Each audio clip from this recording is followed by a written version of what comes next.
सारा जमाना बदनाम करे, मेरा कन्हैया मुझे प्यार करे। सारा जमाना बदनाम करे, ऊपर हाथ निकालो जरा। मेरा कन्हैया मुझे प्यार करे। सारा जमाना बदनाम करे, मेरा कन्हैया मुझे प्यार करे। तालियां बजाते हुए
कन्हैया हरि बोल।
प्यार करे।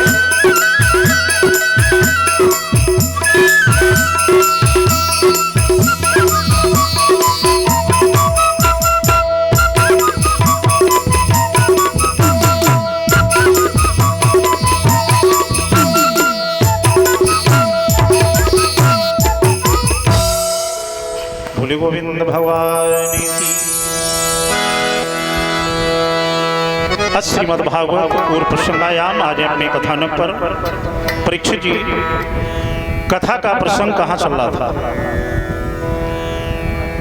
कथा हम भूल गए कि बताओ कहाँ कथा चल रही थी।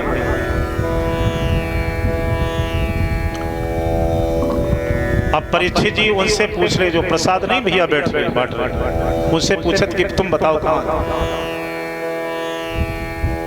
परीक्षित जी हमारे बहुत मस्त हैं बेचारे, बहुत सीधे हैं। और परीक्षित जी से ज्यादा सीधी है परीक्षिता। देखो आराम से परीक्षित जी घाई पाए करे अपने आराम से मालिश कर रहे। बोली गोविंद भगवान की। सूत जी कहते हैं कि हे ऋषियों, पांडो वंशाधरा एका शिशु नाम जन्मते। पांडु के वंश में आज 10वें महीने जिस समय उत्तरा के गर्भ से एक शिशु माने बालक का जन्म हुआ, बधाइयां पड़ी उस समय। कथा यहीं पर थी, क्यों भाई यहीं पर थी ना कथा। कथा हम भूल नहीं जाते, लेकिन हम ये देखते हैं कि परीक्षित जी हमारे सुन रहे कि नहीं सुन रहे। शनै शनै धीरे धीरे समय बदला। उस बालक के जन्म का 10वां दिन हुआ। शांति का सहयोग दें। बालक का जिस समय जन्म का 10वां दिन हुआ, आपके यहाँ जब किसी बालक का या बालिका का जन्म होता है, घर में संतान, तो जन्म से 10वें दिन घर में कौन सा कार्यक्रम होता है? संतान के जन्म के 10वें दिन घर में क्या होता है? अरे बोलो ना।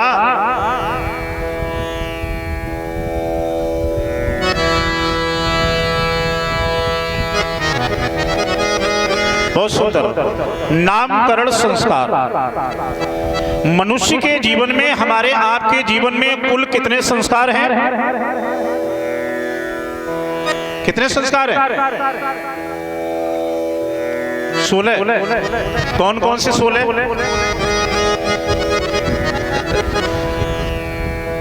हमारे आपके जीवन में जन्म से पहले से लेकर के मृत्यु के बाद तक कुल 16 संस्कार हैं। ये बात तो सत्य है, लेकिन ईमानदारी से बताओ जितने भक्त बैठे हैं क्या 16 संस्कार सभी को मालूम? केवल हमारे अंदाज से 4-5 संस्कार आज रह गए। पहला संस्कार याद क्या है? बच्चे का जन्म हुआ, बोले जन्मोत्सव संस्कार। दूसरा 10वें दिन नाम रख दिया, नामकरण संस्कार।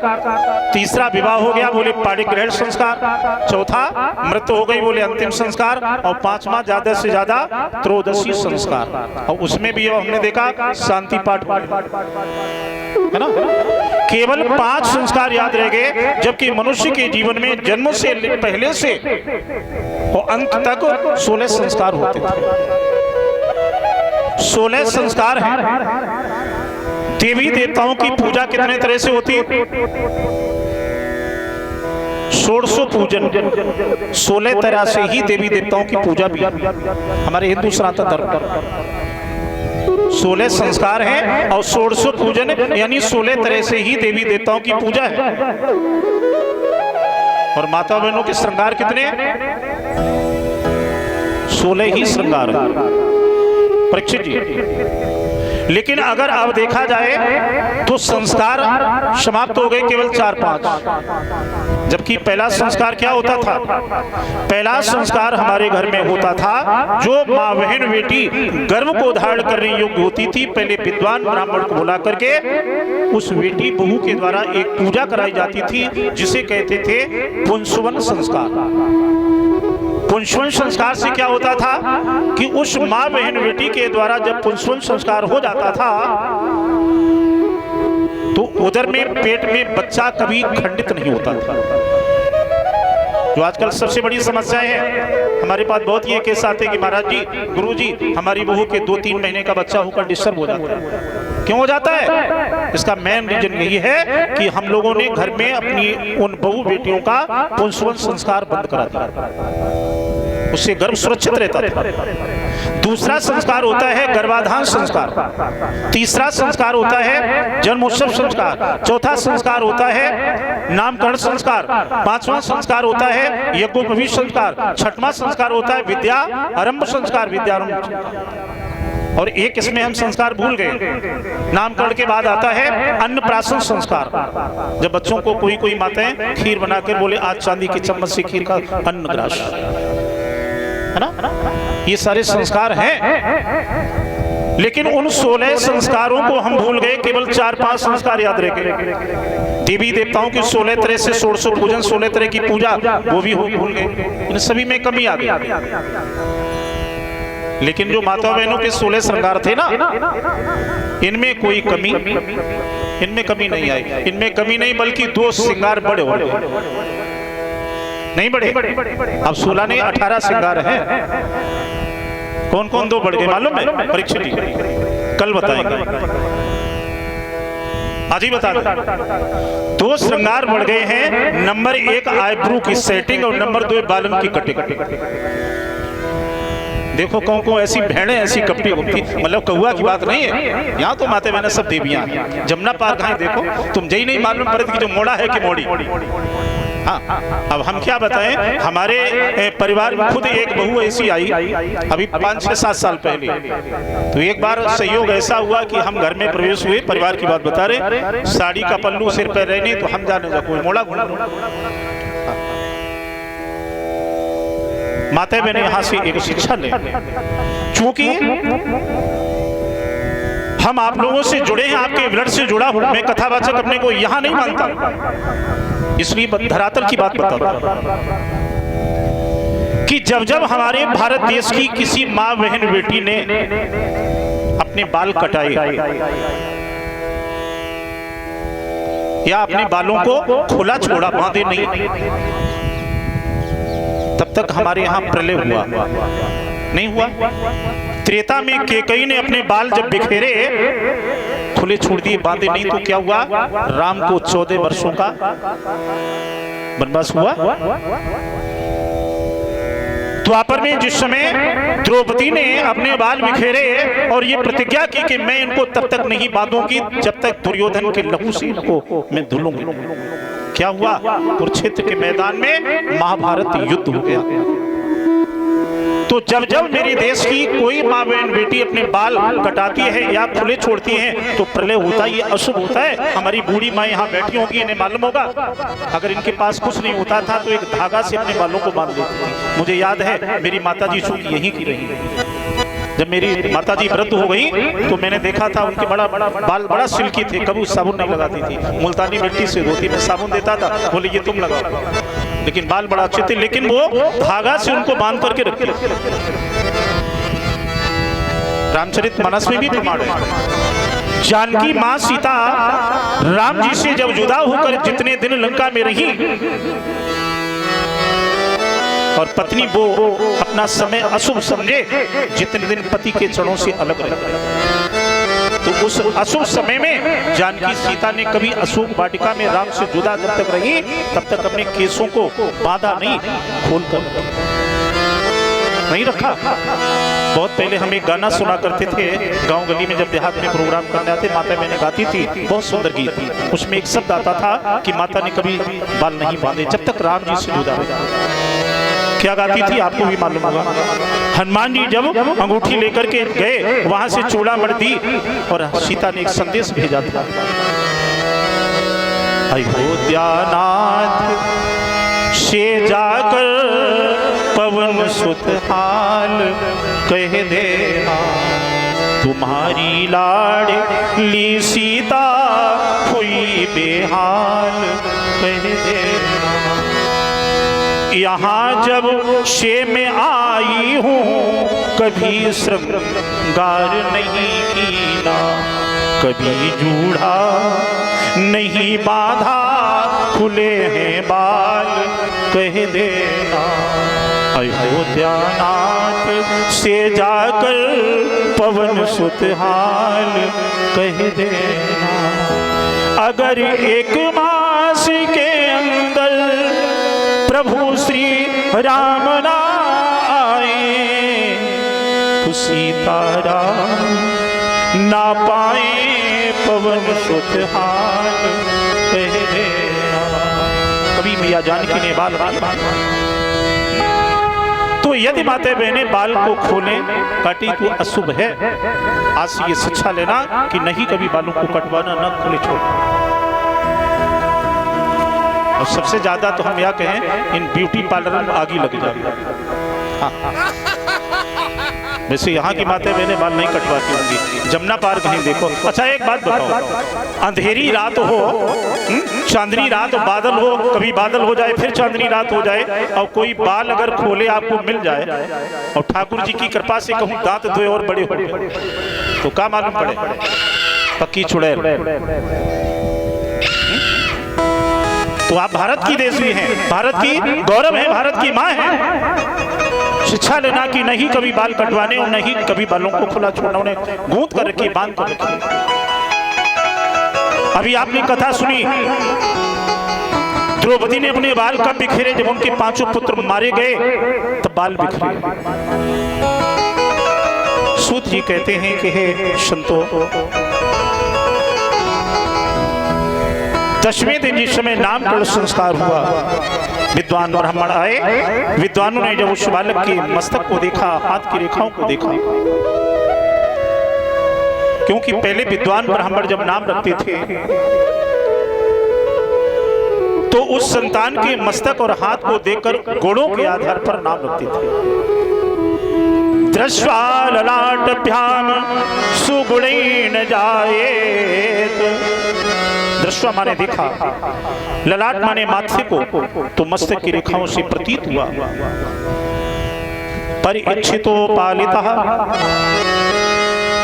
पराई इच्छा से इसका मां के उदर में पालन हुआ 10 महीने। परिइच्छितो जानास्यामि, पराई इच्छा को जानने वाला होगा, इसलिए इसका नाम क्या रखा? यस्सु नाम ही परीक्षितः, उस बालक का नाम परीक्षित रखा। बोलिए परीक्षित महाराज की। उस बालक का नाम परीक्षित रखा गया। नाम रखने के बाद बड़े प्रेम से विद्वान ब्राह्मण चले जाते हैं। इधर सने सने धीरे धीरे परीक्षित जी बड़े होते हैं। प्रथम शिक्षा परिचित जी की घर में उनकी मां उत्तरा ने की, क्योंकि बालकों की संतान की प्रथम अध्यापिका कौन होती है? बच्चे की मां। यदि बच्चे की मां चाहे तो अपने बच्चे को भगवान का भक्त बना दे, मां अगर चाहे तो बच्चे को डाकू बना दे, और मां अगर चाहे तो बच्चे को भगवान का भक्त बना दे। नहीं बना दे, प्रमाण है। सुल्ताना डाकू को इतना बड़ा डाकू बनाने का श्रेय किसका था? सुल्ताना की मां का। क्योंकि जब सुल्ताना प्राथमिक विद्यालय में पढ़ने गया तो एक दिन कलम चुरा करके लाया, मां ने देखी, कहा शाबाश बेटा। दूसरे दिन पुस्तक को चुरा कर लाया, कहा शाबाश बेटा। अगर उसकी मां कलम चोरी पर ही डांट देती, पिटाई कर देती और ये कहती बेटा चोरी करना गंदा काम है, तो सुल्ताना इतना बड़ा डाकू नहीं बनता जो उसे फांसी लगती। तो बच्चे की भविष्यकर्ता बच्चे की मां है, प्रथम अध्यापिका बच्चे की मां। द्वितीय शिक्षा से निवृत्त होने के बाद जिस समय आज परीक्षित जी 16 वर्ष के हुए, एक चीज और ध्यान देना, सबसे कम उम्र में यदि देखा जाए तो राजा अगर बने हैं तो केवल परीक्षित जी ही सबसे कम उम्र में राजा बने। 16 वर्षेण पूर्णेनाभ्यां च। प्रमाण मिलता है कि 16 वर्ष की उम्र पूरी हुई नहीं, बल्कि 15 साल 15 वर्ष 11 महीने और 25 दिन की उम्र में पांडवों ने हस्तिनापुर का राज्य परीक्षित जी को सौंप दिया। पांडव तो चले गए। परीक्षित जी ने विचार किया कि हम अब राजा हैं। एक चीज और ध्यान देना, मनुष्य के दुख का कारण मनुष्य की भावना, मनुष्य की चेष्टा, मनुष्य की इच्छाएं। यदि हम अपनी इच्छाओं का दमन कर दें तो मेरे पास कोई कष्ट नहीं है। दूसरी बात, इस संसार का एक नियम है कि कोई भी इस मृत्युलोक में धराधाम पर कोई भी आपको हर तरह से सुखी नहीं मिलेगा, सभी दुखी हैं।